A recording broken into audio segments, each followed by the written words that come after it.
it recording? That's pretty good. Oh, I guess we should put these on, huh? Right? Yeah, all right. Cool. We'll handle that. So I've got Jennifer Karuletwa. Did I say that right? You did. From Peclers Paris. Yes. What is that? I've seen you around here quite a bit. Yes. Tell me what that is. What do y'all do? Peclers Paris is a trend and innovation agency. Mm-hmm. So we basically forecast everything from sociocultural trends to aesthetic trends. Uh-huh. And then how do you do that? I feel like every business could benefit from that knowledge base. For sure. That kind of data source. Everything today is data. Like how did you pioneer that? So we actually don't use data. We start from a sociocultural point of view, meaning that we have a team of sociologists and semioticians that actually look at what we call emerging science from pop culture. So what's happening in music and movies and literature and art. And we basically evaluate how consumers' needs and values will be shifting over the next 3 to 5 years. So obviously we've seen a growing interest in the environment. Right. So it's not only impacting the way product is designed and materials and things like that, but it's also impacting the way brands communicate to consumers. It's changing the way brands are engaging with consumers in terms of brand experience. So what we do is we look at those identifiers first and then kind of advise our clients from there in regards to what consumers are going to need or want, ideally in the next 3 to 5 years before they even know they want it.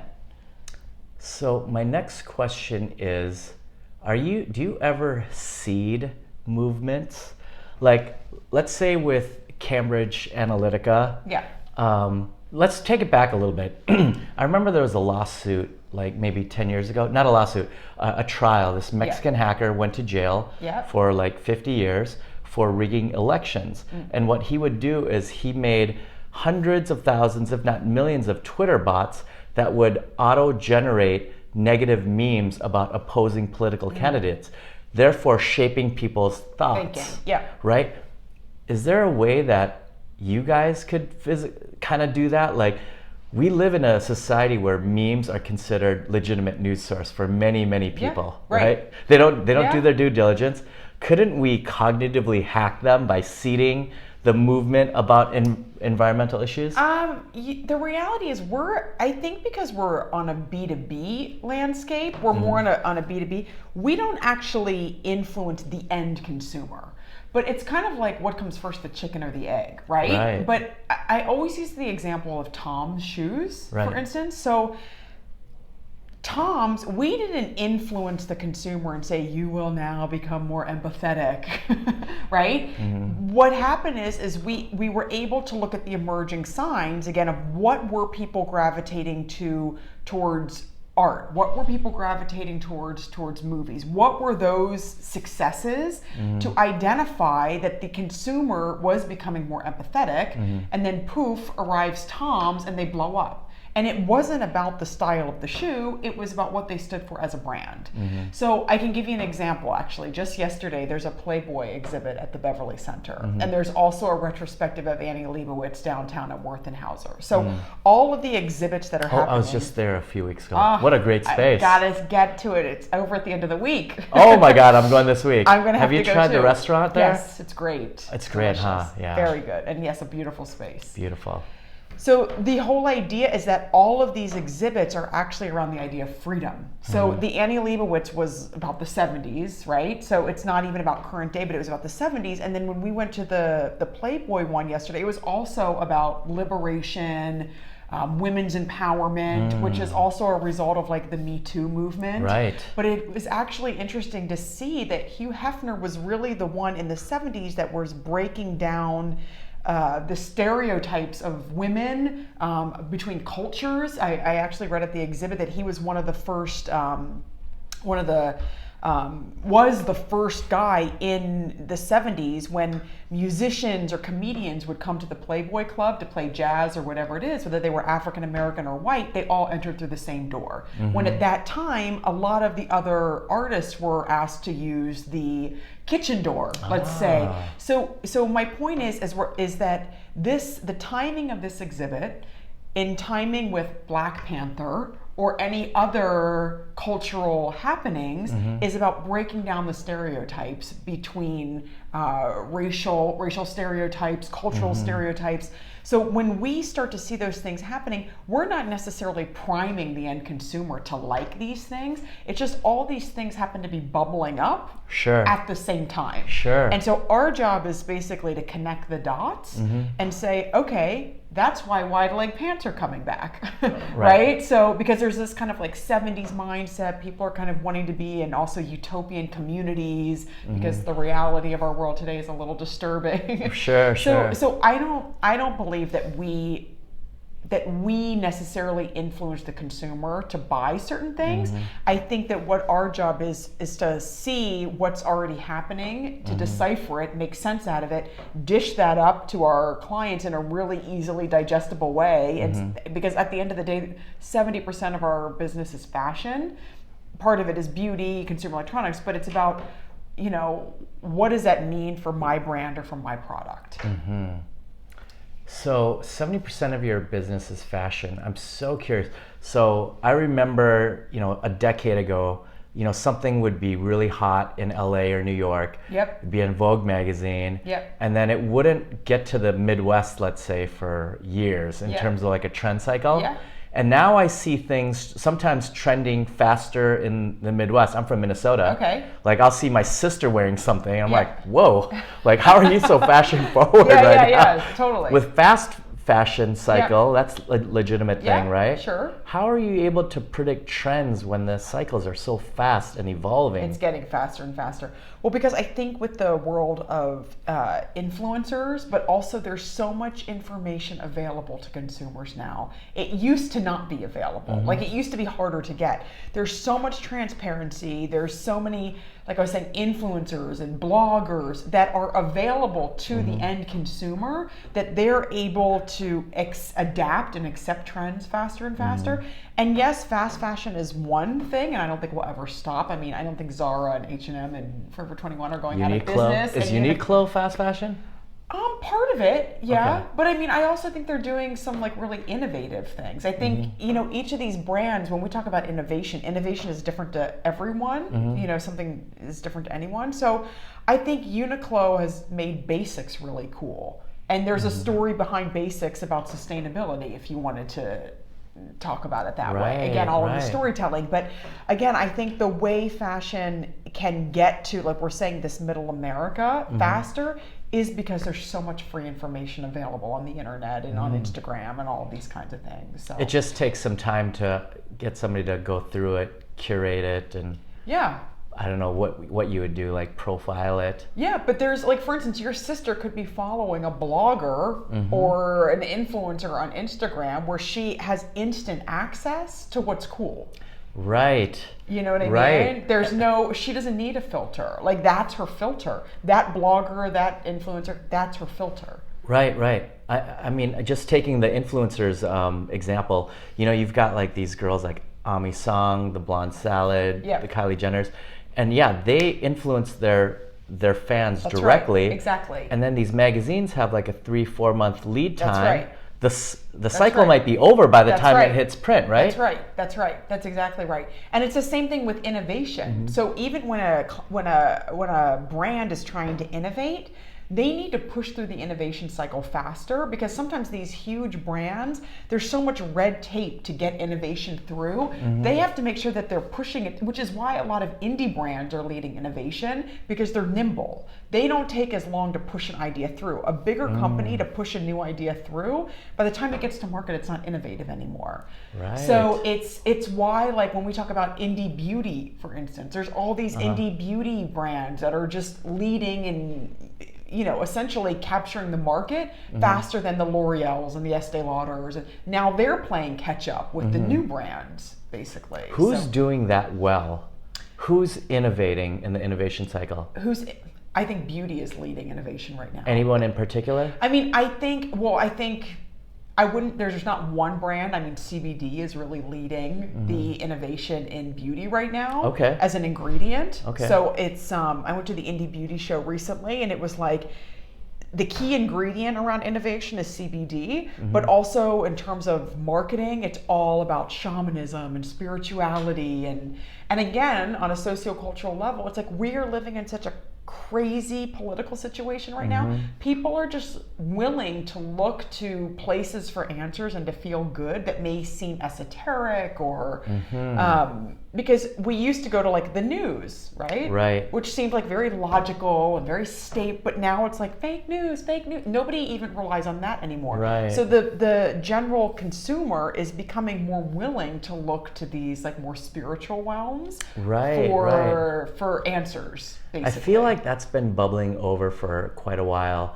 You know, like my parents' generation, they would watch the news, nightly news or morning news or whatever, and that was a legitimate form of news. Totally. You just took everything they said, you know, right? Yeah, the truth. As fact.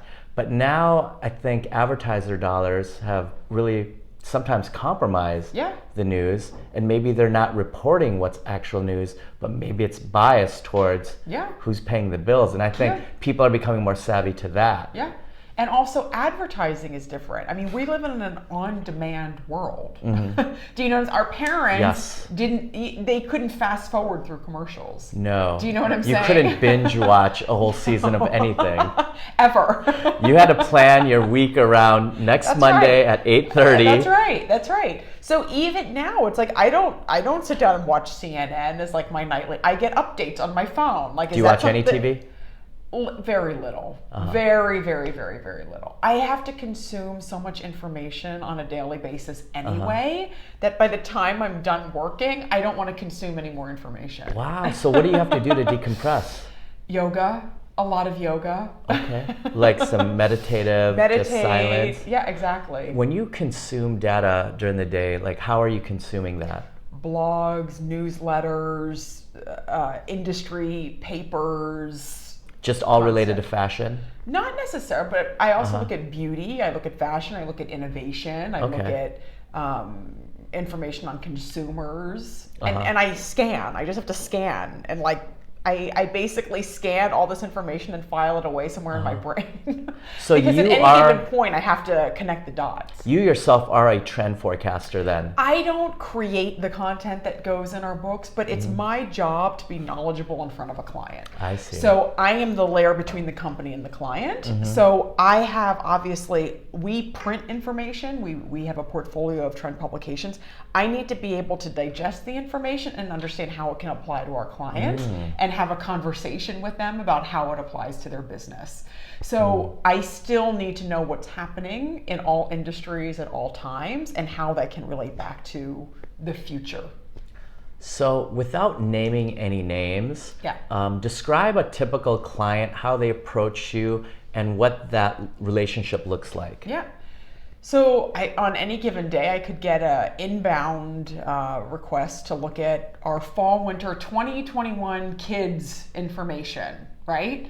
So usually when people reach out to us, it's for something very specific, and they don't realize the breadth of ways that we can work with a client. So I'll take the meeting, I'll go in. I always want to understand more about their needs, because a lot of times they may think they want to see fall/winter 2021 kids, because they maybe make consumer products for kids or whatever it may be, but at the core, it may be that they can't get a pulse on who their consumer is or what their consumer is going to be tomorrow, because we're all about tomorrow in the future. So I always want to listen to their challenges first. And then I'm always happy to share with them, obviously, what they want to see. But more so than that, I really think that my responsibility to our clients is to identify where some other challenges could be and maybe how we could help. And sometimes that's great for them, and sometimes they just want a smaller solution. And then I would work with them on a seasonal basis, then kind of breaking down what our seasonal forecast would be and things like that. But for some of our clients, I have a very long-term relationship with them. I've worked with them for 10 years. Wow. Some other clients, I've worked with them for one season. So it just depends. And then, of course, there's a lot of movement in our industry. So one person could go from company to company, and everybody has their favorites. Yeah, and they need to track like what everyone's taste and how accurate are they. Yeah, that's right. And we have a very... it's funny, we were just talking about this, a client who wasn't familiar with us, who's now working with us, was able to see that we have a much more intellectual approach versus maybe one of our competitors or something like that. So I think we very much, there's people that really appreciate our point of view. There's people that don't like our point of view, and that's okay too. But I think that people really come to us for our curated point of view. So like I said, every client is different. It could be, like I said, a kid's consumer products. It could be a fashion brand. It could be automotive. It could be a headset company. I mean, literally anything. Who are these people that you have? I mean, do you have like a sweatshop of a bunch of hipsters that just kind of develop a nose like you? Yeah. So, number 2, tell me how this car looks. So how's this colorway? Yeah. So basically, at the top of the food chain, if you will, we have a team of sociologists and semioticians. They're not even. What is a semiotician? So they decipher signs. So it could be words, any sort of, like I said, like a sign. And they kind of work, and when I say a sign, I mean, like, again, a movie, an art, like what is this pointing to? What is this saying about the future? So a sign is like a moment, a viral moment, perhaps? It could be, it could be. Or it could be, it could be a moment, but like I said, it could also be an art, all of these art exhibits around liberation or around freedom or whatever it may be. So they're looking at these kind of signals that are happening in culture, essentially. Right. And then sociologists that are looking at behavior. So those guys get together and they powwow in a big empty room.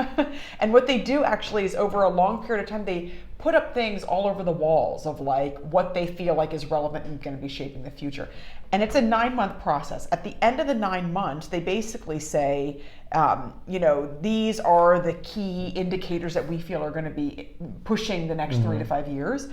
They then kind of do their analysis. And then we also have a team of designers, aesthetic designers, that can then translate that into colors, into materials, into silhouettes. But usually the people that are then translating, they've been in the industry for so long, they know what feels new, they know what feels fresh, because a lot of trends are in evolution. They're not like out of the blue, something completely new. So they really can kind of track the subtle differences and the subtle evolutions of trends over time. So if it takes 9 months for the brain trust to develop that nose, aren't some of the cycles, the microcycles, finished over and begun again during that time? Yes, but that's the evolution. So if we're talking about the environment, there's an evolution. There's not, it's not a big black and white change. So if we're talking about people being more conscious about sustainability, the way that that might look at the beginning was recycled materials. Like that's the most basic, right? So we're talking about recycled materials. Especially that big plastic island in the ocean. Yes, exactly. Did you see that actually? It was an architectural magazine concept. I did not, but I thought it was some teen boy that originally built out that concept to clean that patch. Yes. So, well, there was actually a contest that was held where they basically came up with a concept of making a entire island made out of recycled bottles, plastic bottles. Everyone on the island could live off of aquaponic food, so they're completely self-reliant. Oh, wow. And that it was completely nomadic. So there was no borders, and so it was this idea that to deal with the refugee crisis and be more open and accepting, and which is also where we're moving. Right. So that's actually, we're seeing a lot of new movements or signs. Yes, but that's actually the perfect example of how something can start on a really conceptual level in architecture, right?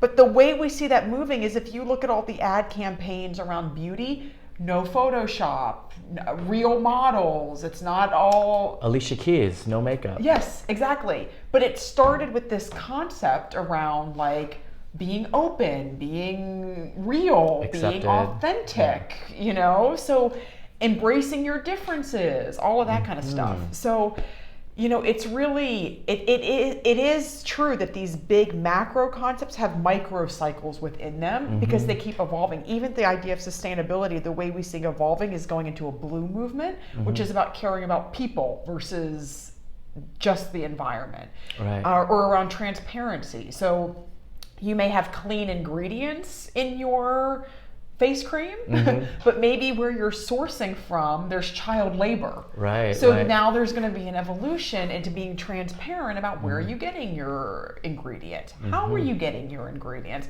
So people will start not only caring about the environment and being organic, but we're also Mm-hmm. now going to care about people. Right, right. So with our company, we're a blockchain music royalty platform.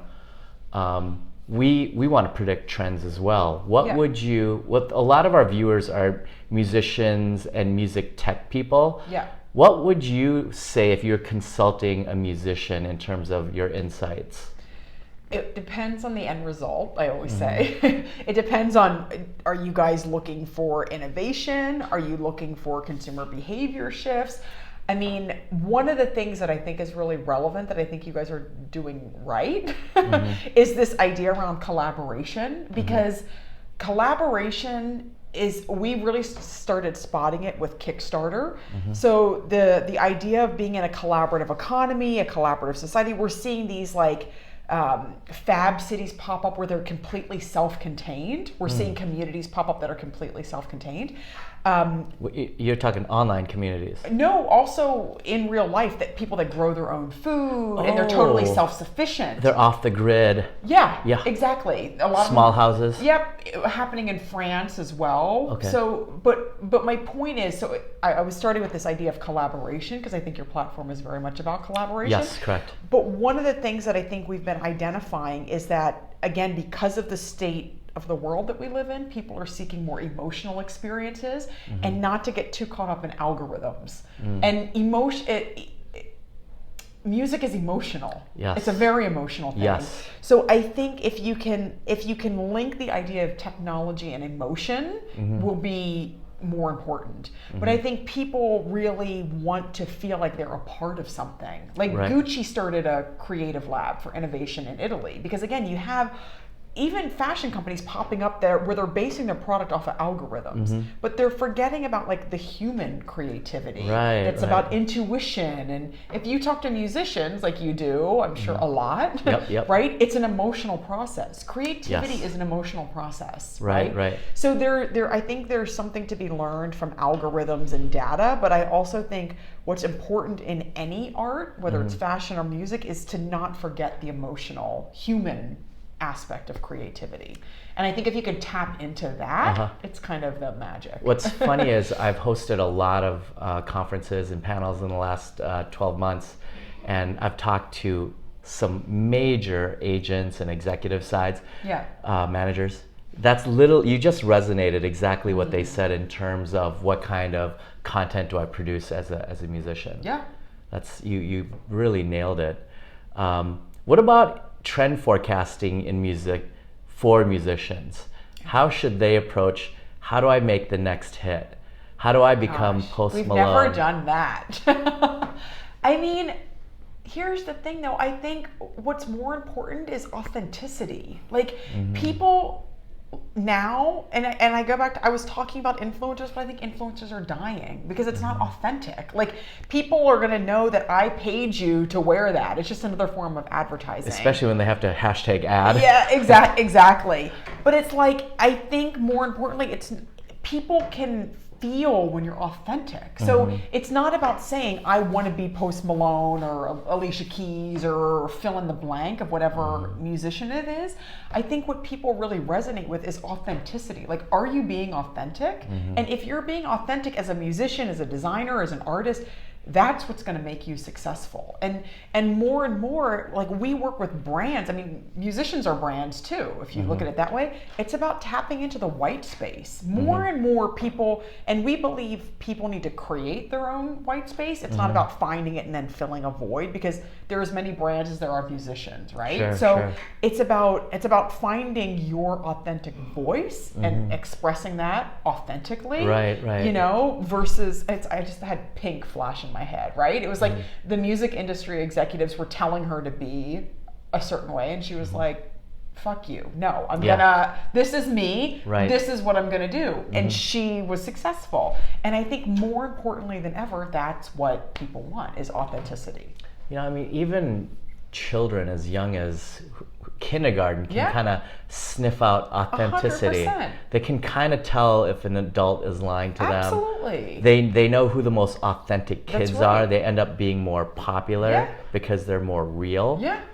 Because it's a feeling. It's a feeling. Right. And it's hard to quantify. That's right. How do you 5-6-year-old? Yes. How do you gauge authenticity? That's right. But y'all seem to know. Yeah, exactly. And you all kind of vote in who the most popular kid is because you're sensing the same thing. Yeah, exactly. With the brand, I think we might be short on time. Okay. So I'm going to kind of wrap this up.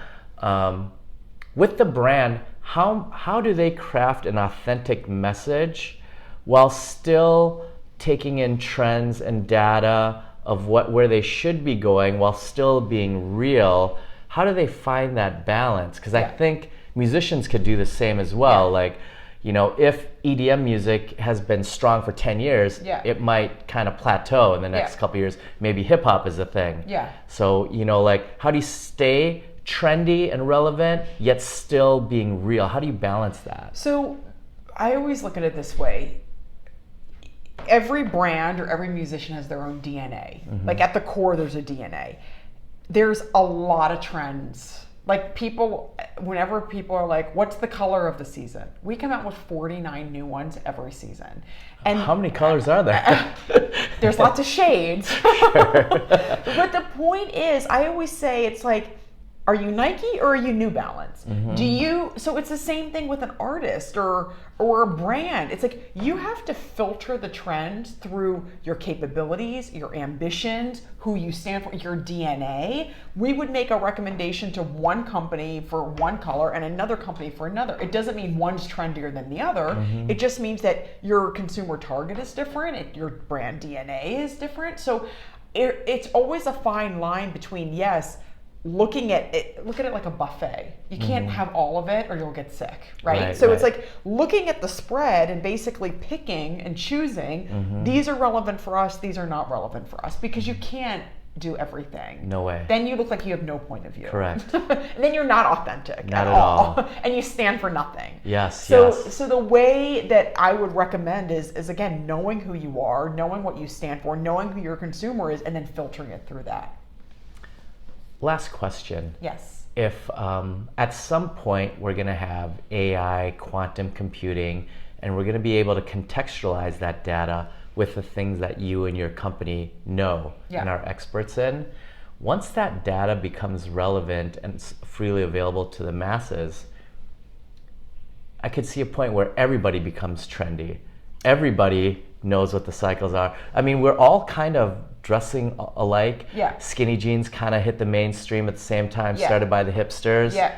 That's already happening. Is there going to be a point where we just all look and act the same because we have this data? No, because I think, for instance, again, I think there's a lot of information that's available to people now. There's a lot of transparency. But like even right now in trend, we're going through a time where people want to express themselves. Like the normcore movement is over, of like everybody wearing their white t-shirts and Stan Smiths. Over. People want to express themselves. People want to show how they're unique. So people are not, I mean, there may be like some similarities, but again, it's a cycle again about people that we're looking at, and we're going through a time where people want to express themselves.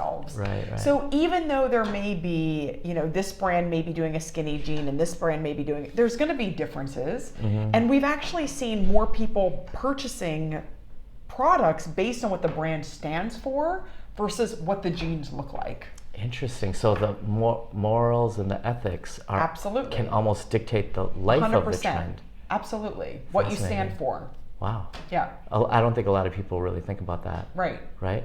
But more and more people are identifying with brands. You mentioned something kind of funny. You're like, the normcore white t-shirts, Stan Smith, that look is over. It's so over. In LA, I don't know if you've noticed for sure, but like that whole movement with like the biker jacket from Rag & Bone or like All Saints with like the black farmer hat, black skinny jeans. That has been around for years.